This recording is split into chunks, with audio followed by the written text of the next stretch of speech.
Hello to all students. Next अपना topic है blastulation. ब्लास्टोलेशन क्या होता है देखते हैं। जब क्लीवेज कंप्लीट हो जाता है तो जाइगोट बहुत सारी छोटी छोटी सेल्स में डिवाइड हो जाता है। ये जो सेल्स वाला जो फॉर्मेशन होता है उसे कहते हैं ब्लास्टोमियर्स। इन छोटी छोटी सेल्स को हमने क्या कहा था? ब्लास्टोमियर्स। जब क्लीवेज कंप्लीट हो जाएगा तो एक फेज का फॉर्मेशन होता है, एक अवस्था का निर्माण होता है। वो अवस्था क्या कही जाती है? ब्लास्टुला कही जाती है। ब्लास्टुला का जब कंप्लीट निर्माण हो जाता है उसके बाद भी सेल डिवीजन तो कंटिन्यू जारी ही रहता है, यानी कि ब्लास्टुला बनने के बाद भी सेल डिवीजन होता ही रहता है। एम्ब्रियो में जब फर्स्ट क्लीवेज होता है उस फर्स्ट क्लीवेज के टाइम पर ये जो सेल्स हैं वो बहुत सारे मैकेनिकल फोर्स के द्वारा एक दूसरे से अटैच्ड रहती हैं, जुड़ी रहती हैं और एक अंडे के समान या एक गोल बॉल के समान अपनी आकृति को बना के रखती हैं। और कुछ टाइम के बाद जो एम्ब्रियोनिक डेवलपमेंट होता है उसकी इस फेज में ब्लास्टोमियर्स एक अदृढ़ रूप से यानी कि बहुत ही टाइटली अरेंज्ड रहते हैं एक दूसरे के बीच में। उनके बीच कोई भी केवल बहुत सारी छोटी छोटी सकरी लेयर या स्पेस हम कह सकते हैं कि बहुत रेयर प्रेजेंट होती है, उनके बीच कोई स्पेस प्रेजेंट नहीं होता। इनकी जो आपस में संपर्क सतहें होती हैं जो जिससे ये अटैच्ड रहती हैं आपस में एक दूसरे से, वो पारस्परिक दबाव यानी एक दूसरे पर एक फोर्स लगता है क्योंकि ये बहुत टाइटली पैक्ड होती हैं, जिसके कारण ये इनका जो शेप होता है वो चपटा हो जाता है। बीच की जो लेयर होती हैं या जो बीच की जो सेल्स होती हैं उनका आकार कैसा हो जाता है? फ्लैट हो जाता है, चपटा हो जाता है। केवल बाहर की ओर जो स्थित होती हैं लेयर वही गोलाकार रूप में रहती हैं, अंदर वाली चपटी हो जाती हैं क्योंकि एक दूसरे से बहुत ही अटैच्ड होती हैं टाइटली। तो इस प्रकार ये कैसा दिखता है बाहर की ओर से? तो ये कैसा मलबरी जैसा दिखाई देता है। इसीलिए इस स्टेज को जो ब्लास्टुला जो बनती है उसके बाद जो विभाजन हुआ, विभाजन के बाद कोशिकाओं की संख्या में वृद्धि हुई तो अंदर की कोशिकाओं में दबाव पड़ा तो वो चपटी हो गई और बाहर की कोशिकाएं गोलाकार रूप में रहती हैं। इसीलिए इस अवस्था को क्या कहते हैं? शहतूत जैसा दिखाई देता है, इसलिए इसको मलबरी अवस्था कहते मलबरी या मोरुला अवस्था कहते हैं। मोरुलेशन या मोरुला अवस्था कहते हैं। अधिकतर जो वर्टिब्रेट्स होते हैं उसमें मोरुला स्टेज नहीं पाई जाती है, सभी में नहीं पाई जाती है क्योंकि ब्लास्टोसिल जो होता है वो वितलन की या क्लीवेज की प्रारंभिक अवस्था में डेवलप हो जाती है और वास्तविक मोरुला भ्रूण की उस अवस्था को कहते हैं जिसमें जो एम्ब्रियो है वो ठोस और गोल आकृति का दिखाई देता है, इसीलिए इसे मोरुला अवस्था कहते हैं। और मोरुला अवस्था किसमें होगी? सिलेंट्रेट्स में होगी और मेमल्स में पाई जाएगी। केवल किसमें पाई जाती है मोरुला अवस्था? सिलेंट्रेटा के जंतुओं में और स्तनधारियों के जंतुओं में पाई जाती है। ये आप देख सकते हो इस तरह से ये ब्लास्टुला बना। ब्लास्टुला किसका है? ये एम्फियोक्सिस का डायग्राम यहाँ दिखाई देगा। ये ब्लास्टोसिल जो कैविटी बनी, ये प्रेजम्पटिव मेजोडर्म है यानी कि भावी मेजोडर्म लेयर यहाँ बनाएगी। ये तो फैट का डायग्राम है। ये प्रेजम्पटिव एक्टोडर्म यानी कि ये आगे जाकर क्या करेगी? मोरुला बनाने के बाद की अवस्था है। ये भावी एक्टोडर्म का निर्माण करेगी, ये भावी मेसोडर्म का निर्माण करेगी और ये कैविटी है जो देहगुहा का निर्माण करेगी। तो अब हम एक एक करके टाइप्स के बारे में देखेंगे, ब्लास्टुला के टाइप्स के बारे में देखेंगे कि क्योंकि डिफरेंट एनिमल में डिफरेंट तरह के ब्लास्टुला फॉर्मेशन होते हैं। हमने कहा मोरुला किसमें बनेगा? केवल सिलेंट्रेटा में बनेगा और स्तनधारी में बनेगा, बाकी किसी में मोरुला अवस्था नहीं पाई जाएगी क्योंकि ब्लास्टुला डायरेक्टली डेवलपमेंट में चला जाता है, इसीलिए मोरुला अवस्था बीच में नहीं आती है। अब हम देखते हैं ब्लास्टुलेशन आइसोलेसिथल एग यानी समपितकी अंडों में किस तरह का विदलन होता है और ब्लास्टुला कैसा बनता है वो हम देखते हैं।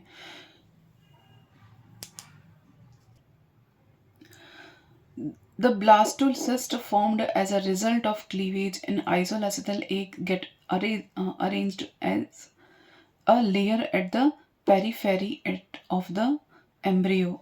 यानी क्या कह रहे हैं? समपितकी अंडे में वितलन के परिणाम स्वरूप जो बनने वाला कोरक खंड है वो भ्रूण के परिधि पर एक लेयर के रूप में विन्यासित हो जाता है। ये जो कोरक खंड है वो क्या करेगा? जब आइसोलेसिथल अंडों में ये कोरक खंड परिधि पर व्यवस्थित हो जाते हैं, परिधि पर अरेंज हो जाते हैं और इसके परिणाम स्वरूप क्या होगा? केंद्रीय भाग जो होता है वो खाली रह जाता है क्योंकि परिधि पर सारे के सारे ब्लास्टोमियर्स अरेंज हो गए।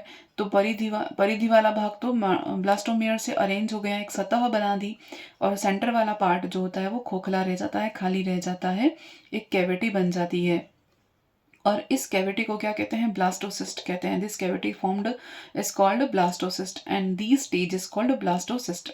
कैविटी को तो ब्लास्टोसील कहेंगे और वो जो अवस्था है उसे ब्लास्टोसिस्ट कहते हैं, इस अवस्था को।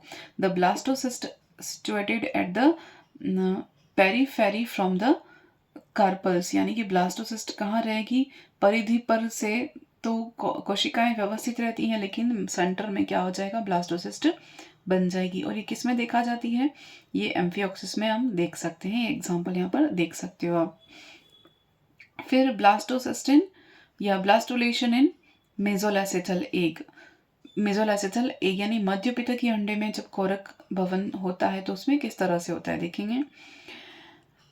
In the eggs of those animals in which yolk is formed is large quantity and yolk is unevenly distributed, two different blastomeres are formed as a result of cleavage. Due to uneven contribution of yolk, the cleavage get displaced towards the active pole and the speed of cleavage slow down towards inactive pole. As a result of this, blastocyst is not located centrally but towards the dorsal part. Small micromeres are found in the active pole whereas large blastomeres are found in the inactive pole. ये क्या कह रहा है देखते हैं। उन जंतुओं में जिनमें कि अंडों में पीतक की मात्रा बहुत अधिक होती है, लार्ज क्वांटिटी में प्रेजेंट होती है, और इनमें यौक का जो डिस्ट्रीब्यूशन होता है वो अनइवन होता है, यानी कि समान नहीं होता, असमान वितरण होता है। इसके बारे में हमने देखा है पहले। तो इनमें विदलन के परिणाम स्वरूप दो प्रकार के ब्लास्टोमियर्स बनते हैं। कितने प्रकार के? दो प्रकार के ब्लास्टोमियर्स बनते हैं as a result cleavage. Two different blastomeres are formed due to uneven distribution of yolk, यानी कि असमान वितरण के कारण पीतक जो होता है वो कहाँ चला जाएगा? सक्रिय ध्रुव की ओर विस्थापित हो जाता है और अक्रिय ध्रुव की ओर विदलन की गति मंद हो जाती है। इसके परिणाम स्वरूप कोरक गुहा केंद्रीय भाग में स्थित न होकर, यानी कि ये ब्लास्टोसिस्ट सेंटर में न होकर कहाँ हो जाएगी? डोर्सल पार्ट पर चली जाएगी।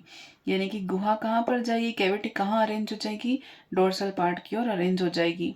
और सक्रिय ध्रुव यानी कि एक्टिव पोल जो है या एनिमल पोल है, वहां पर छोटे छोटे माइक्रोमियर्स बन जाते हैं और वेजिटल पोल की ओर बड़े बड़े माइक्रोमियर्स बन जाते हैं। क्योंकि वेजिटल पोल की ओर पीतक की मात्रा ज़्यादा है तो वहां पर जो फ्रेगमेंटेशन होता होगा वो ज़्यादा नहीं हो पाएगा, बड़ी बड़ी सेल्स रह जाएंगी और माइक्रोमियर्स कहाँ पाई जाएंगी?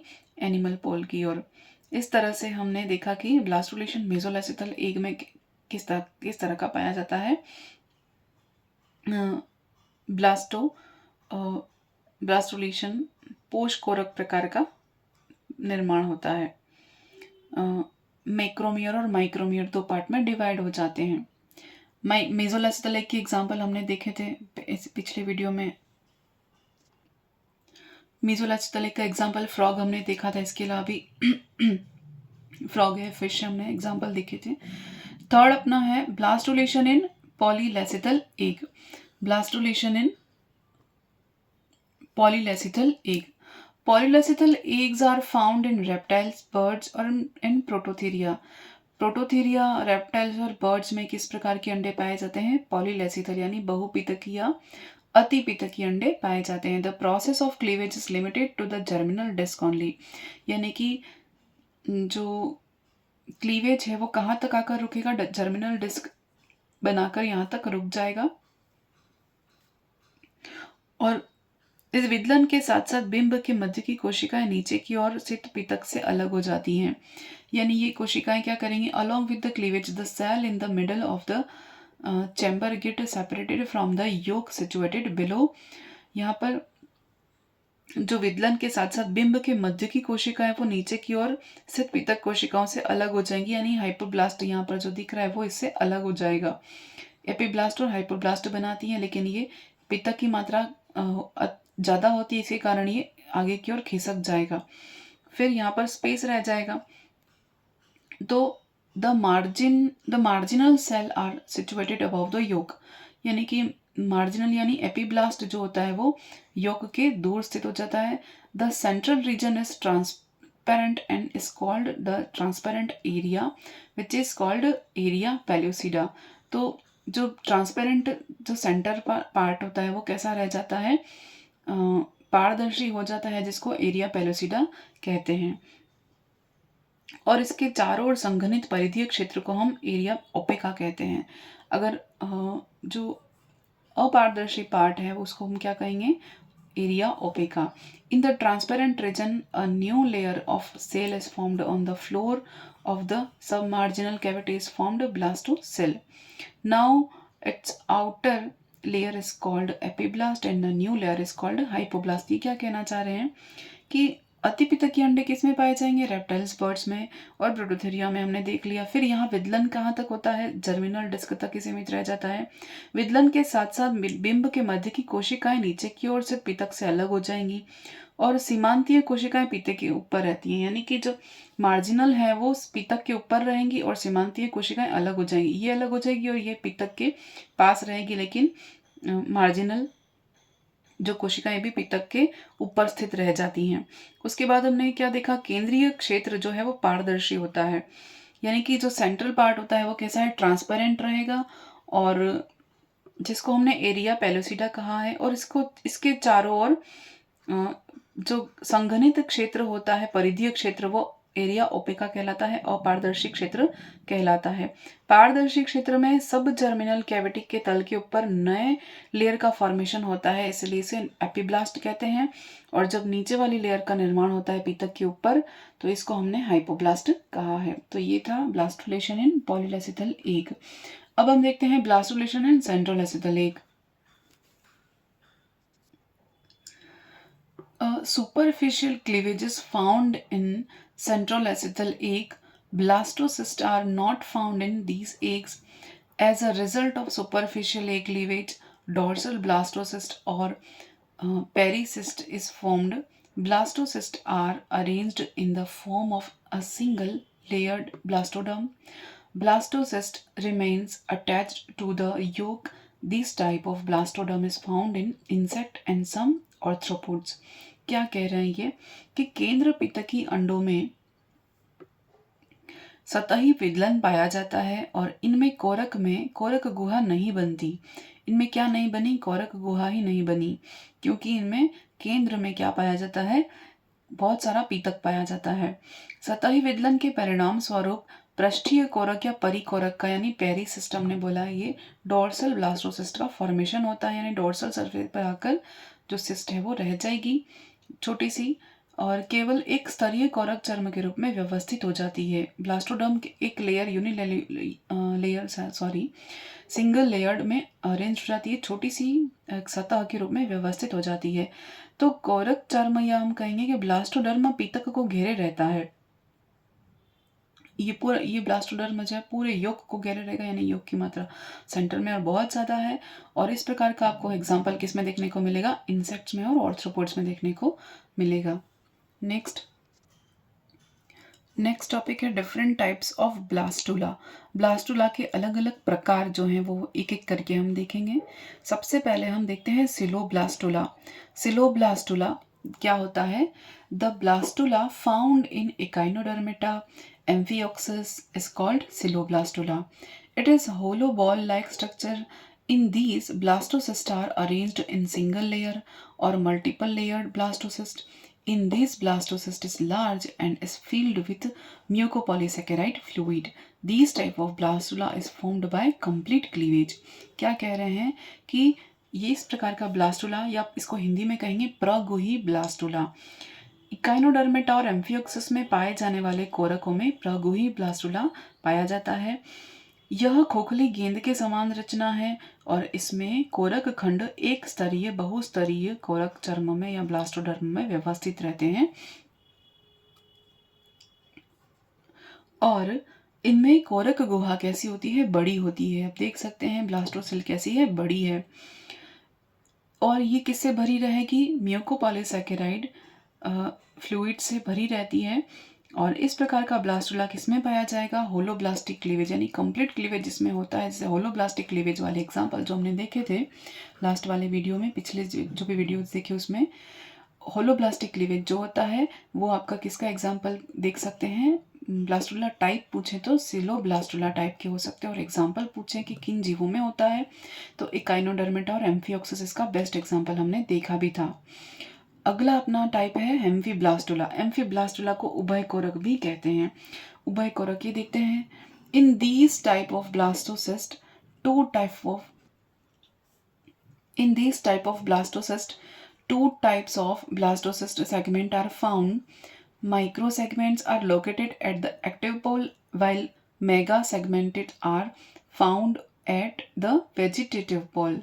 In these blastocyst cavity is small and is located towards the active pole.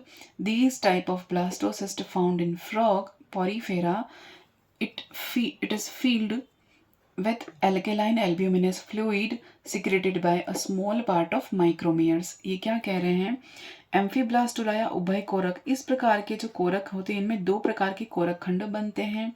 सक्रिय ध्रुव पर कौन से ब्लास्टोमियर बनेंगे, माइक्रोमियर्स बनेंगे। और ये एक्टिव पोल या हम कहेंगे एनिमल पोल, और ये होता है वेजिटल पोल या अक्रिय ध्रुव। तो ये जो पोलार हैं, ये एक्सिस और ये दोनों पोलार हैं। यहाँ पर जब अल्पक्रिय ध्रुव पर क्या पाया जाता है, माइक्रोमियर्स पाए जाएंगे, यानी वेजिटल पोल पर बड़े बड़े खंड पाए जाएंगे। और एक्टिव पोल या एनिमल पोल की ओर कौन से पाए जाएंगे, माइक्रोमियर्स या बड़े बड़े खंड पाए जाते हैं। इस प्रकार का जो कोरक या ब्लास्टुला है किस में मिलता है, फ्रॉग में देखने को मिलेगा, पॉरीफेरेंस में देखने को मिलेगा, मेढक में भी कभी कभी देखा जाता है। और इन्हीं के द्वारा जो माइक्रोमियर्स जो होते हैं उन्हीं के द्वारा क्या सिक्रेट होता है, एक एल्केलाइन एल्ब्यूमिनस फ्लूइड या लिक्विड सिक्रेट होता है, एक प्रोटीन है जो किस में भरा रहता है, ब्लास्टोसिस्ट में भरा रहता है। तो इस तरह से ये कौन सा प्रकार अपन ने देखा, एम्फीब्लास्टुला देखा। एम्फीब्लास्टुला में क्या देखा अपन ने, क्या याद रखने यहाँ है, माइक्रोमियर और मैक्रोमियर दो प्रकार के यहाँ ब्लास्टोमियर्स बनते हैं। एक्टिव पोल पर छोटे छोटे बनेंगे क्योंकि यहाँ पर पीतक कम है, और वेजिटल पोल पर बड़े बड़े खंड बनेंगे क्योंकि यहाँ पर पीतक की मात्रा कैसी है, बहुत ज़्यादा। नेक्स्ट हम देखते हैं स्टीरियोब्लास्टुला। स्टीरियोब्लास्टुला क्या होता है देखते हैं। In such blastocyst the blastomere are large but their number is less. The blastocyst are joined together in the form of a compact mass. The blastocyst either lacks as a blastocyst or has a very small blastocyst in the center. Such blastocysts are formed by similar holoblastic cleavage. These type of blastocysts found in some members of the phylum Cnidaria, some insects, some annelids like nereis and some mollusk। क्या कह रहे हैं ये देखते हैं। स्टीरियोब्लास्टुला, इस प्रकार का जो ब्लास्टुला होता है इसमें कोरक खंड कैसे होते हैं, लार्ज होते हैं, बड़े बड़े होते हैं, और इनकी संख्या होती है वो बहुत कम होती है। ये कोरक खंड आपस में जुड़े हुए रहते हैं। कोरक या ब्लास्टोस जो ब्लास्टुला होते हैं या ब्लास्टोमियर हैं, या तो कोरक गुहा का अभाव होता है, क्योंकि ये देख सकते हैं यहाँ पर ब्लास्टोसिस्ट कितनी छोटी सी है, क्योंकि ये फ्रेगमेंट जो सेगमेंट है वो बहुत बड़े बड़े हैं। या तो केंद्र में अत्यंत तो छोटी सी गुहा पाई जाएगी, या ये बहुत न के बराबर होगी। ऐसे कोरक खंडों में कोरक का निर्माण जो होता है वो किससे बनेगा, किस टाइप का क्लीवेज होगा, पैटर्न देखें तो कोर्स कैसा रहेगा, होलोब्लास्टिक पैटर्न रहेगा। और उदाहरण देखें तो कौन कौन रहेंगे इनमें, निडेरिया हैं, फिर इंसेक्ट हैं, एनिलिड्स हैं जैसे नेरीज, फिर मॉलस्क, ये हमें देख सकते हैं इन सब में स्टीरियोब्लास्टुला में। स्टीरियोब्लास्टुला को हिंदी में धन कोरक भी कहते हैं। अगला प्रकार है डिस्कोब्लास्टुला। डिस्कोब्लास्टुला को बिंब कोरक भी कहते हैं। This type of blastula is found in the ओवा ऑफ एनिमल हुज ओवा contains a lot of yolk, such as reptiles, birds, prototherians, fishes.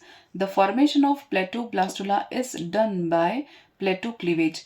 In these, the blastocyst segment form a plateau which above the yolk। यानी क्या कह रहा है ये, इस प्रकार का जो कोरक है वो किसमें बनेगा, उन जंतुओं के अंडाणुओं में बनता है जिनमें की योग की मात्रा बहुत ज़्यादा होती है, जैसे रेप्टाइल्स हैं, बर्ड्स हैं, प्रोटोथेरियंस हैं, फिशेस हैं, इनमें जिनमें योग बहुत ज़्यादा होता है उनमें डिस्कोब्लास्टुला पाया जाता है। इनमें जो कोरक का निर्माण होता है वो बिंबाब विदलन प्रकार का होता है, यानी एक प्लेटो या एक डिस्क बनती है, उस डिस्क का फॉर्मेशन किसके ऊपर रहता है? योक के ऊपर जस्ट ऊपर की ओर बिंब का निर्माण होता है और एपीब्लास्ट से कोरक की छत बन जाती है। तो इस प्रकार का जो विदलन क्या कहा जाता है? डिस्कोब्लास्टुला, सॉरी ब्लास्टुला क्या कहा जाता है? डिस्कोब्लास्टुला कहा जाता है। विदलन हमने पढ़ लिया। अभी ये हम ब्लास्टुलेशन के हमने टाइप्स देखे, different kinds of blastula. Last अपने पास जो टाइप रह जाता है वो सुपरफिशियल और ब्लास्टोसिस्ट, दो टाइप अपने पास रह जाते हैं। सुपरफिशियल ब्लास्टुला देखिए, this type of blastula is found in insects in centrolecithal ova. The dorsal blastula is present in the cytoplasm. क्या कह रहा है? इस प्रकार का जो ब्लास्टुला है कहाँ मिलेगा? इंसेक्ट में मिलेगा, जिनमें कि केंद्र पितक अंडाणु जो होते हैं उनमें पाया जाता है। और डोर्सल सरफेस पर यानी कि पृष्ठ सतह पर एक कोरक चर्म के रूप में ये ब्लास्टोमियर व्यवस्थित हो जाते हैं और इनमें कोरक गुहा नहीं पाई जाती है। देख सकते हैं कोरक गुहा कैविटी है ही नहीं इसमें, और कोरक चर्म पीतक को पूरा घेरे रहता है, इसलिए कोरक गुहा का स्थान कौन ले लेता है? योक ले लेता है। इनमें भी ज़्यादा योक जिसमें होगा उनमें, यानी कि सेंटर में जो यहाँ योक प्रेजेंट होगा, ऐसे अंडों में किस तरह का सुपरफिशियल ब्लास्टुला देखने को मिलेगा। इसे पेरीब्लास्टुला भी कहते हैं। लास्ट अपना टाइप है ब्लास्टोसिस्ट, जिसे हम पोष कोरक कहते हैं। किसमें पाया जाता है? ये मेमल्स में पाया जाता है। During cleavage a bowl of solid blastula is formed, यानी क्लीवेज के दौरान ठोस कोरक खंडों का निर्माण होता है जो एक गेंद की तरह कहा जाता है, जिसको मोरुला कहते हैं। हमने पहले देखा मोरुला। इन विदलन के उत्तर काल में यानी कि बाद में पोस्ट क्लीवेज पीरियड में क्या होगा? A small cleavage is initially formed in the vegetal pole of the embryo. यानी कि हम क्या कह रहे हैं? विदलन के उत्तर काल में भ्रूण के अल्पक्रिय ध्रुव में प्रारंभ में एक छोटी सी विदर का एक फरो का निर्माण होता है और यही फरो आगे चलकर गोरक गुहा का या ब्लास्टो सेल का निर्माण करती है। ये कैविटी जो क्या करती है? एक्टिव पोल के अलावा सभी स्थानों पर पाई जाएगी और चपटी चपटी कोशिकाओं का एक अरेंजमेंट या लेयर बनाएगी। इस स्तर पर इस सतह को जो लास्ट में पाई जाती है इसको हम क्या कहते हैं? ट्रोफोब्लास्ट। ये तो चपटी हो गई, अरेंज हो गई पूरी परिधि पर, और बीच में जो रह जाएगा इसको हम कहेंगे इनर सेल मास। इसको हम क्या कहेंगे? इनर सेल मास कहेंगे। और इनर सेल मास या इसको एम्ब्रियोनिक नोब भी कहते हैं, क्योंकि इसी से क्या बनता है? एम्ब्रियो बनेगा। और इससे क्या बनता है? ट्रोफोब्लास्ट से प्लासेंटा का फॉर्मेशन होता है। किसका? प्लासेंटा का, जो कि इसको एम्ब्रियो को न्यूट्रिशन प्रोवाइड करने का काम करता है। तो ट्रोफोब्लास्ट द्वारा भ्रूण की बाह्य रचनाओं का निर्माण होगा और इनर मास द्वारा भ्रूण का निर्माण होगा। तो ये हमने क्या देखा? ब्लास्टुला के टाइप्स देखे। ब्लास्टुला के अगर हम इम्पोर्टेंस अगर देखें तो क्या क्या है सिग्निफिकेंस? बहुत ही इम्पोर्टेंट प्रोसेस है और इसके द्वारा कोशिका विभेदन के लिए सभी तैयारियां पूर्ण होती हैं, ताकि परिवर्धन के टाइम में, यानी जब गैस्ट्रोला, इसके बाद कौन सी अवस्था आती है?